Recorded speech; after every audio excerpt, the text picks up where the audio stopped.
하나님께서 우리에게 주신 말씀은 로마서 10장 1절에서 13절까지 말씀입니다. 우리 찾으셨으면 함께 한 목소리를 읽겠습니다. 시작. 형제들아, 내 마음에 원하는 바와 하나님께 구하는 바는 이스라엘을 위함이니 곧 그들로 구원을 받게 함이라. 내가 증언하노니 그들이 하나님께 열심히 있으나 올바른 지식을 따른 것이 아니니라. 하나님의 의를 모르고 자기 의를 세우려고 힘써 하나님의 의에 복종하지 아니하였느니라. 그리스도는 모든 믿는 자에게 의를 이루기 위하여 율법의 마침이 되시니라. 모세가 기록하되 율법으로 말미암는 의를 행하는 사람은 그 의로 살리라 하였거니와 믿음으로 말미암는 의는 이같이 말하되 내 마음에 누가 하늘에 올라가겠느냐 하지 말라 하니 올라가겠느냐 함은 그리스도를 모셔 내리려는 것이요 혹은 누가 무저갱에 내려가겠느냐 하지 말라 하니 내려가겠느냐 함은 그리스도를 죽은 자 가운데서 모셔 올리려는 것이라. 그러면 무엇을 말하느냐? 말씀이 내게 가까워 내 입에 있으며 내 마음에 있다 하였으니 곧 우리가 전파하는 믿음의 말씀이니라. 내가 만일 내 입으로 예수를 주로 시인하며 또 하나님께서 그를 죽은 자 가운데서 살리신 것을 내 마음에 믿으면 구원을 받으리라. 의에 이르고 입으로 시인하여 구원에 이르느니라. 성경에 이르되 누구든지 그를 믿는 자는 부끄러움을 당하지 아니하리라 하니 유대인이나 헬라인이나 차별이 없음이라. 한 분이신 주께서 모든 사람의 주가 되사 그를 부르는 모든 사람에게 부요하시도다. 누구든지 주의 이름을 부르는 자는 구원을 받으리라. 아멘. 본문의 6절에서 7절 말씀은 신명기 30장 11절에서 14절에 나오는 말씀을 이제 사도가 인용을 하고 있는 말씀인데요. 이 신명기 말씀이 어떤 내용이냐면 30장 11절 말씀을 보면 모세는 내가 오늘 내게 명령한 이 명령은 내게 어려운 것도 아니요 먼 것도 아니라 이렇게 말씀을 하는데요. 이 말씀은 하나님께서 지금 이스라엘 백성에게 지키라고 요구하시는 이 율법의 말씀은 뭐 지키기 어렵거나 아니면 일상에서 동떨어진 그런 게 전혀 아니다라는 그런 말씀입니다. 그리고 이어서 이제 11절 12절에서 말씀은 하늘에 있는 것이 아니니 내가 이르기를 누가 우리를 위하여 하늘에 올라가 그의 명령을 우리에게로 가지고 와서 우리에게 들려 행하게 하려 할 것이 아니요 라고 말씀하는데요. 지금 좀 전에 제가 말씀드렸던 것처럼 이 하나님께서 이스라엘 백성에게 주신 율법은 뭐 어려운 것도 아니고 일상에서 동떨어진 것도 아니다라는 말씀을 지금 다른 각도로 설명을 하고 있는 겁니다. 이게 어디 뭐 하나님의 율법이 뭐 하늘에 있는 게 있거나 아니면 13절에 나오는 것처럼 먼 나라에 있는 그런 게 아니다라는 거죠. 하나님의 말씀은 우리의 가까이에 있다라는 말씀을 14절에서 이렇게 얘기를 합니다. 오직 그 말씀이 내게 매우 가까워서 내 입에 있으며 내 마음에 있은즉 내가 이를 행할 수 있다. 이게 모세가 지금 이스라엘 백성에게 율법에 대해서 말씀을 하면서 지금 하고 있는 말씀이거든요. 이 율법이 결코 어렵지 않다라는 거죠.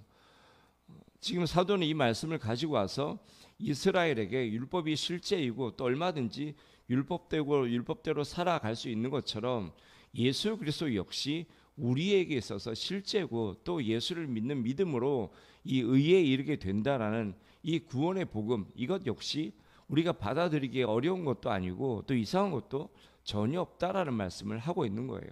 우리는 그리스도를 만나기 위해서 하늘에 올라갈 필요도 없는 거고요. 또 음부에 내려갈 필요도 없습니다. 왜냐하면 주님께서 이미 성육신에서 이 땅 가운데 오셨기 때문이고요. 또 죽으셨던 주님께서 이미 부활하셨기 때문인 거죠.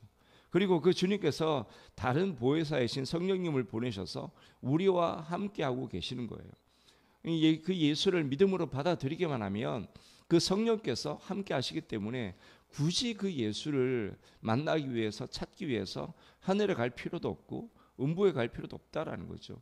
그 예수를 믿기만 하면 성령님을 통해서 그 예수의 의가 주어지는 것이고 그 예수의 의가 우리에게 주어지는 그 순간 하나님께서 우리를 의롭다라고 칭해 주신다라는 거죠. 뭐 예수 그리스도를 통한 그 의를 얻기 위해서 우리가 다른 것을 시도할 필요가 전혀 없다라는 말씀을 지금 하고 있는 거예요. 신명기 30장 14절 말씀처럼 주님이 매우 가까이 계신 거죠. 이것을 사도는 8절에서 말씀이 매우 내게 가까워 내 입에 있으며 내 마음에 있다라고 이렇게 표현을 하고 있는 거죠. 실제로 유대인들이 그랬죠. 그들은 이미 계시의 말씀을 받았습니다. 그 말씀이 실제로 그들의 마음에 있었고 마음에 있었습니다. 실제로 그들이 나누는 일상의 대화 속에 복음이 있었고 메시아가 있었고 또 구원이 있습니다. 그들의 마음에 그런 말씀이 이미 자리를 잡고 있었어요. 그런데 문제는 그들이 말로는 하고 있고 마음으로도 가지고 있으면서도 그거를 거부하고 있다라는 겁니다. 왜 그렇습니까? 2절 말씀에 답이 나오죠. 잘못된 지식을 따르고 있기 때문이다 이거예요.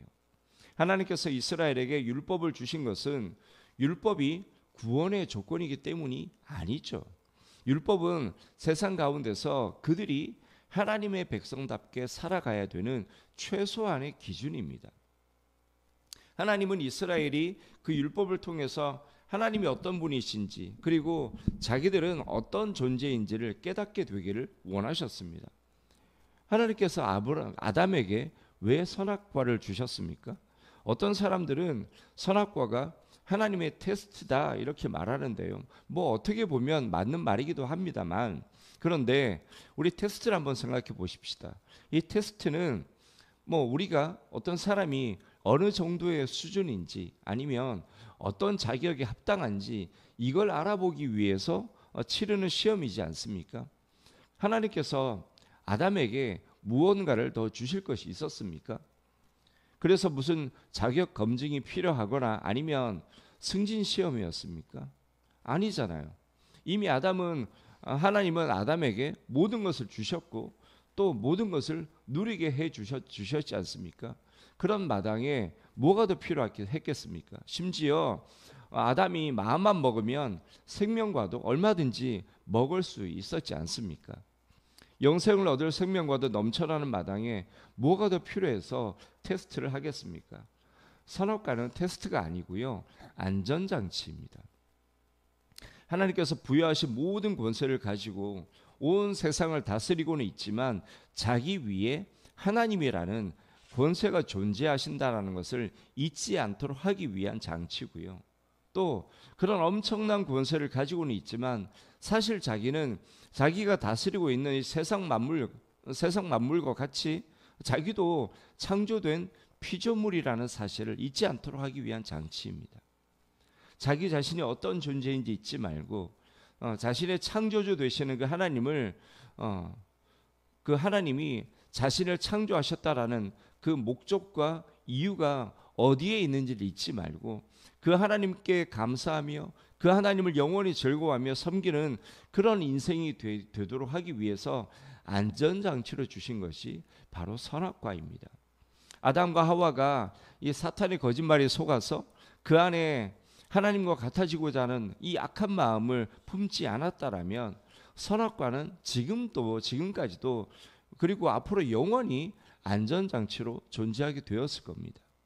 선악과를 볼 때마다 하나님을 떠올리고 오히려 감사하고 찬양하게 되지 않았을까요? 율법도 마찬가지죠. 하나님은 율법을 통해서 하나님이 어떤 분이신지를 깨닫고 자신은 또 어떤 존재인지를 깨닫게 되기를 원하셨습니다. 그리고 그들과 하나님과의 관계가 어떤 관계인지를 분명하게 깨닫고 그 위치에서 하나님만을 섬기는 그런 하나님의 백성이 되기를 원하셨습니다. 그래서 궁극적으로는 메시아로 오실 그 예수 그리스도를 대망하도록 주신 것이 바로 율법입니다. 그런데 그런 그들은 하나님께서 그들에게 율법을 왜 주셨는지를 전혀 이해하지를 못했습니다. 그래서 그들은 율법 조문에 집착하고 형식에 매달리고 그렇게 되어 버렸던 겁니다. 본질을 잃어버리면 껍데기에 집착하게 되고 맹목적인 열심만 남게 되지 않습니까? 그런 것처럼 이스라엘이 딱 그 모양이 되어버린 거죠.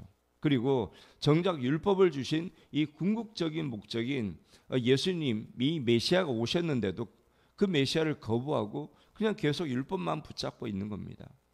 아담과 하와가 마음으로 범죄하게 되자 가장 중요한 하나님을 잃어버리고 선악과는 더 이상 안전장치가 아니라 의무요, 짐이 되어버렸던 것처럼 이 율법이 그들에게 더 이상 은혜가 아닌 의무요, 짐이 되어버린 겁니다. 아담과 하와 안에 죄가 들어오고 나서부터 이 선악과가 볼 때마다 스트레스고 유혹이고 힘들게 하는 시험거리가 되지 않았겠습니까? 이스라엘에게 율법이 그렇게 되어버린 것입니다. 여러분, 우리는 분명히 우리의 공로도 아니고 우리의 의도 아닌 예수 그리스도, 오직 이 예수 그리스도를 믿는 믿음, 이거 하나로 의롭다함을 받고 구원을 받았습니다. 하지만 그렇다고 그것으로 끝나고 함부로 사는 것은 뭐 본인이 어떻게 믿든 어떤 확신을 가지고 살아가든 상관없이 그것은 구원받은 성도가 아니다라는 것을 증명하는 것입니다. 진짜 내 공로나 의지는 전혀 없이 오직 예수 그리스도를 믿는 믿음, 그거 하나만으로 구원받았다는 이것을 알고 그리고 믿고 있는 성도라면 분명히 두 가지 사실을 알게 되기 때문인 거죠. 하나는 모든 것이 하나님의 은혜다라는 거고요. 또 하나는 우리 자신은 예수 없이는 아무것도 아닌 존재다라는 사실을 깨닫게 되기 때문입니다. 이 두 가지 사실을 깨닫게 된 성도는요, 무조건 오직 예수로 살아갈 수밖에 없게 되어 있습니다. 모든 것이 하나님의 은혜이고 예수 그리스도 없이는 아무것도 아닌 존재의 삶이 어떨 것 같습니까? 볼 것도 없이 그 사람은 오직 예수로 살아가게 되어 있는 겁니다. 개혁주의가 하나님 중심, 성경 중심, 교회 중심이지 않습니까? 그런 것 뭐 가르칠 필요도 없는 거죠. 가르칠 필요도 없이 그냥 하나님 중심, 성경 중심, 교회 중심으로 살아가게 되는 거예요. 내 공로, 내 의는 하나도 없이 오직 믿음 하나만으로 의롭다함을 얻었고요. 그리고 내 죄가 사함을 받고 하나님의 자녀가 되고 하나님의 상속자가 되는 그런 은혜를 입었는데 다른 것에 무슨 관심이나 가겠습니까? 이것을 진정으로 깨닫는 자라면 그렇게 살 수밖에 없는 거죠. 당연히 모든 삶을 하나님께 맡기는 삶을 살게 되어 있는 거고요. 또 당연히 이제는 뭘 하든 예수 안에서 성령의 소욕을 쫓아서 하려고 그냥 애쓰게 되어 있는 겁니다. 이스라엘도 그렇고요. 모든 성도들도 마찬가지고요. 이 사실을 망각하는 순간 은혜가 아닌 내 공로, 내 의를 의지하게 되어 있고요. 이 사실을 망각하는 순간 하나님을 잃어버리게 되어 있는 겁니다. 이스라엘이 율법을 의지하고 그 율법 붙들고 살아가고 선민이라는 그 사실 하나만으로 만족하면서 그렇게 살게 된 이유가 바로 그 하나님을 잃어버렸기 때문인 거예요. 바로 그 은혜를 잃어버렸기 때문인 거죠. 우리가 신앙생활할 때 늘 점검해야 하는 것이 바로 이겁니다. 내가 지금 살아가는 삶이 예수를 따르는 삶인가? 내가 지금 하나님의 영광을 위해서 살아가고 있는가? 내가 지금 성령께서 말씀하시고 그리고 인도하시는 대로 살아가고 있는가 하는 이거를 우리는 늘상 점검을 해야 하는 것입니다. 이 삶이 바로 성경이 말씀하는 믿음의 삶이라고 성경은 우리에게 가르치고 있지 않습니까? 그 믿음을 견고하게 지켜셔야 합니다. 본문 말씀대로 우리가 그 믿음을 지킬 때 그 믿음이 결코 우리를 부끄럽게 하지 않을 것입니다. 내 공로, 내 의가 아닌 진짜 보잘것없는 내 이 작은 믿음, 이거 하나 보시고 정말 부끄러운 모습밖에 없는 이런 나를 귀하다 여기신 그 은혜를 잊지 마시고 오직 예수만 단단히 붙잡고 의지해서 이 세상 살아가시는 그런 저와 여러분 되시기를 주님의 이름으로 축원합니다.